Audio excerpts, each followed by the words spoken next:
apakah sikap kita tidak betul-betul yakin bahwa Allah itu maha bisa adalah sesuatu yang salah? Tidak sama sekali. Saya bawakan satu ayat. A'udzubillahi minasyaitonirrajim. Bismillahirrahmanirrahim.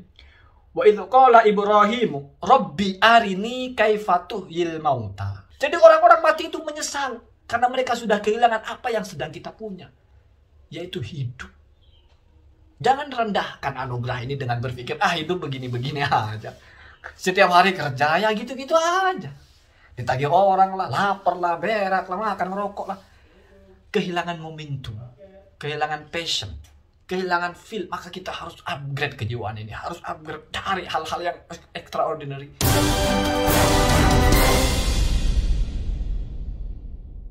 Assalamualaikum warahmatullahi wabarakatuh. Bismillahirrahmanirrahim. Allahumma sholli ala sayyidina Muhammad wa ala alihi wa sahbihi ajma'in, amma ba'du.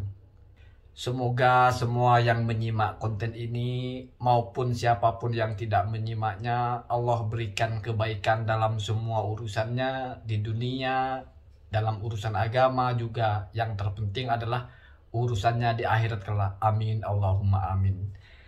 Seringkali kita sebagai manusia ini meyakini Tuhan itu terkadang tidak betul-betul kokoh. Maksudnya kokoh adalah terkadang kita lebih meyakini hal-hal yang hanya berdasarkan pertimbangan akal kita saja. Seperti yang saya bilang, kita kurang yakin kalau bisa kenyang tanpa makan. Kita kurang yakin kalau kita bisa basah tanpa disiram air. Hal-hal semacam itu adalah hal-hal yang biasa. Kenapa? Karena ketika ada orang yang kenyang tanpa makan, ini masuk kepada sesuatu yang di luar kebiasaan. Artinya ajaib. Ya. Apakah sikap kita kurang meyakini? Atau apakah sikap kita tidak betul-betul yakin bahwa Allah itu maha bisa adalah sesuatu yang salah? Tidak terlalu yakin dengan tidak percaya alias menolak itu berbeda. Orang tidak terlalu yakin, mungkin keyakinannya tidak utuh, tidak 100%. Itu masih bisa dimaklumi. Bagaimana langkah untuk mengatasi ini? Nah, ini yang terpenting yang ingin saya bicarakan. Bagaimana caranya agar kita bisa betul-betul meyakini bahwa Allah itu ala kulli syai'in qadirun. Bahwasanya Allah itu mampu melakukan apapun. Nggak terbatas gitu. Bagaimana cara meyakini itu? Apa terapinya? Apa yang harus kita lakukan agar kita bisa mencapai keyakinan yang utuh? Kalau misalnya memperhatikan fenomena alam, misalnya kita memperhatikan tentang dunia teknologi, bagi orang yang tidak mengerti kenapa pesawat itu bisa terbang, mungkin sudah berpikir itu kehebatan Allah. Tapi bagi orang-orang yang mengerti mekanisme bagaimana pesawat itu terbang, ya dia akan menganggap itu hal yang wajar. Sama dengan kamu makan dan kenyang. Tidak ada yang ajaib. Kenapa? Karena itu ada strukturnya, ada mekanismenya, ada metodenya bisa terbang. Itu sesuatu yang dirancang. Jadi bagi kalangan kita yang tidak paham bagaimana besi bisa terbang, mungkin itu luar biasa. Tapi bagi orang yang mengerti, ya tidak. Temuan-temuan teknologi itu, semua kalau orang yang tidak mengerti akan menganggap itu keajaiban. Tapi orang yang mengerti enggak, itu biasa. Sama dengan orang yang tidak mengerti handphone, pencet nomor bisa menghubungi orang jauh. Tapi kalau orang yang mengerti, ini hal yang biasa. Apa ajaibnya? Kalau kita contohkan lain sama dengan uang 1 juta besar bagi orang yang tidak pernah punya uang sebanyak itu. Tapi bagi orang lain 1 juta ya biasa saja. 1 miliar biasa saja. Jadi tidak cukup kalau hanya menyaksikan seperti itu. Maka butuh hal-hal yang extraordinary. Betul-betul di luar kewajaran. Kita harus saksikan hal-hal yang di luar kewajaran. Baru kita akan benar-benar tenang. Apakah ini salah? Apakah kita menuntut? Apakah kita berharap? Kita berobsesi untuk menyaksikan hal-hal yang luar biasa itu salah? Tidak. Tidak sama sekali. Saya bawakan satu ayat. A'udzubillahi minasyaitonirrajim. Bismillahirrahmanirrahim. Wa idz qala Ibrahimu Rabbi arini kaifa tuhyil mauta. Qala awalam tu'min. Qala walakin liyatma'inna qalbi. Jadi Nabi Ibrahim saja sudah seorang nabi. Itu minta Allah tunjukkan satu bukti yang menunjukkan bahwa Allah itu maha bisa apapun. Rabbi. Kalau sudah manggil Rabbi, berarti sebetulnya sudah tidak ingkar. Walaupun ulama berbeda pendapat. Hal sadara hadzal qaulu min kauni Ibrahim syakkan. Apakah Nabi Ibrahim mengatakan ini karena ragu atau tidak? Qala jumhurul ulama, tafsirnya ya, menurut jumhur ulama bukan. Laisa bisyakin, dia tidak ragu. Bal liyazdada yakinuhu ala yakinihi, tetapi agar semakin yakin gitu. Makanya ada bahasa lihat ma'inna qalbi gitu. Jadi Nabi Ibrahim saja. Siapa yang meragukan keimanan seorang nabi? Arini Robbi. Ya Tuhan, arini tunjukkan kepada saya. Kaifatuhyil mautah, bagaimana engkau menghidupkan sesuatu yang mati. Ari itu bukan jadikan saya yakin, bukan, tapi tunjukkan. Bil mu'ayanah, dengan mata. Jadi Nabi Ibrahim minta melihat langsung dengan mata kepala. Makanya kalau di tafsirnya itu ada hadis Nabi, laisal khobaru kal mu'ayanah. Sehebat apapun, semeyakinkan apapun sebuah berita ya, tidak akan setara dengan keyakinan yang muncul melalui sesuatu yang kita saksikan langsung. Bahkan kata ulama, li'annan nufusa, dalam tafsirannya itu, mustashrifatun ilal mu'ayanati. Karena memang jiwa itu akan menuntut, akan ingin sekali menyaksikan langsung fima ukhbirat bihi, tentang apa yang diberitakan kepadanya. Jadi sudah biasa sebetulnya kita itu ingin menyaksikan langsung gitu. Maka bukan salah kalau kita itu punya obsesi ingin menyaksikan langsung keajaiban. Ingin menyaksikan langsung bagaimana Allah tunjukkan kudratnya Allah itu yang tidak terbatas. Bagaimana Allah tunjukkan langsung kekuasaannya yang tidak terbatas. Lalu apa yang kita lakukan? Ya tidak perlulah kita minta hal-hal yang seperti Nabi Ibrahim bilang gitu. Kaifatuhil mauta, tidak perlu. Minta hal-hal yang berkaitan dengan kita saja. Ini kan terapi saya. Ini maksudnya untuk menaikkan level hidup. Maksudnya kan seperti itu pada akhirnya. Minta, ya Allah tolong tunjukkan kepada saya. Annaka razzaqun, bahwa engkau itu adalah yang maha memberi rezeki. Misalnya, Robbi arini kaifa tarzukuni. Ya Allah tunjukkan kepada saya bagaimana engkau memberikan rezeki kepada saya. Kalau sudah dalam konteks ingin menyaksikan keajaiban, berarti ini sudah konteks dapat rezeki yang di luar kewajaran. Misalnya Anda bekerja. Ini kita turunkan tensinya. Bekerja di mana gajinya mungkin cuma 5 juta. Tapi ingin punya rumah yang harganya 10M atau 5M. Ini kan anggap saja ajaib. Ini anggap saja sesuatu layu kol ya. Tidak masuk akal. Anggap sesuatu yang melawan tatanan hukum kebiasaan. Bahkan kalau dalam hukum adi, ini namanya mustahilun li ajlihi atau mustahilun adiyun. Secara kebiasaan itu tidak mungkin. Kenapa? Karena tidak ada ceritanya rumah itu ditemukan pasti dibeli. Kalau misalnya ada orang dikasih tiba-tiba, itu kan sesuatu yang extraordinary.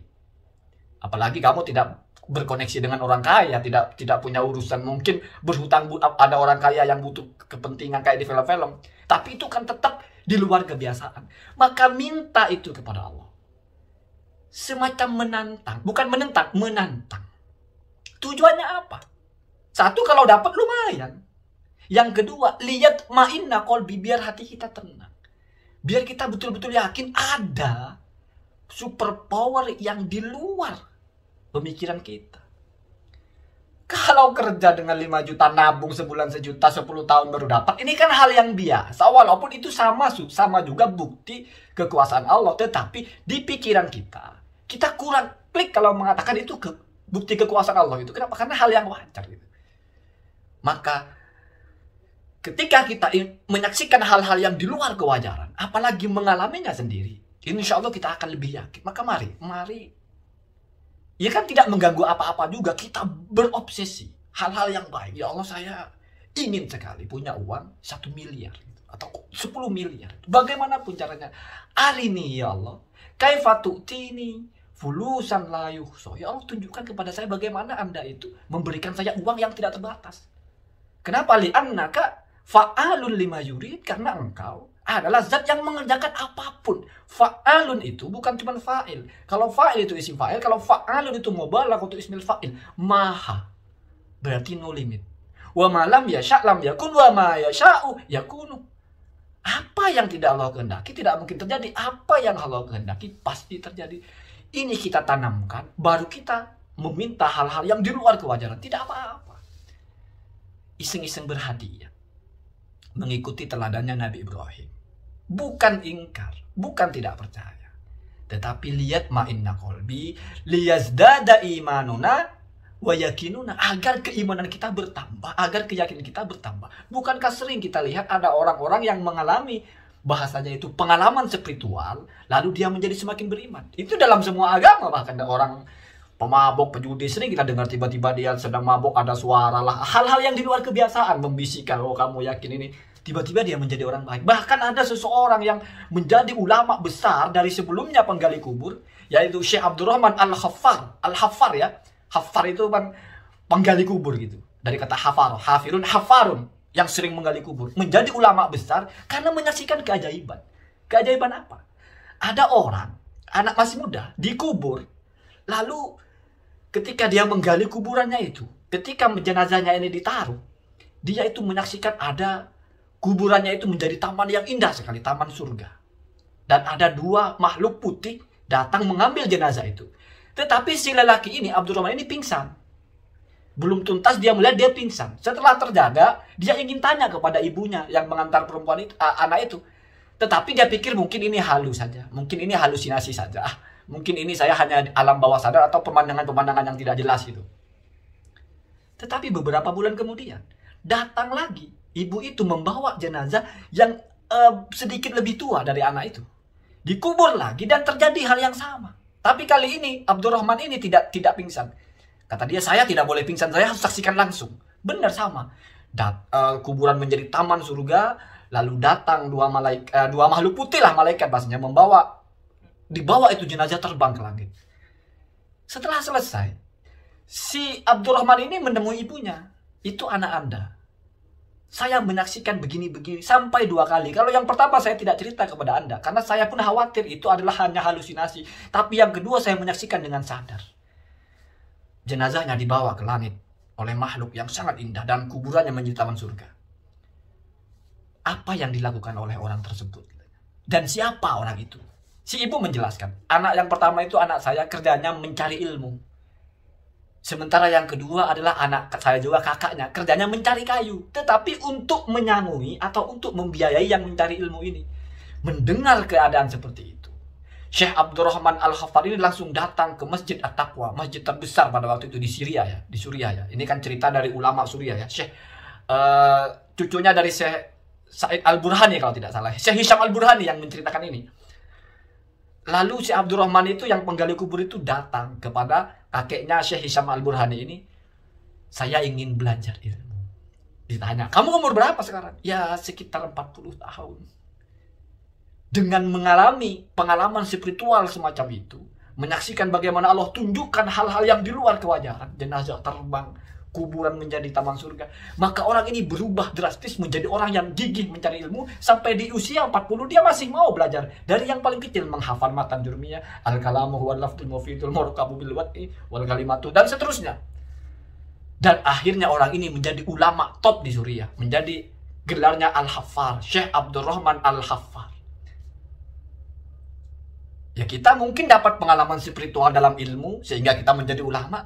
Bisa juga toh mendapat pengalaman spiritual dalam harta sehingga kita menjadi orang yang sangat banyak harta. Dan orang yang banyak harta, untuk celaka terbuka, tapi untuk baik juga terbuka, sangat terbuka. Jadi mari selama kita hidup ada satu perenungan yang luar biasa.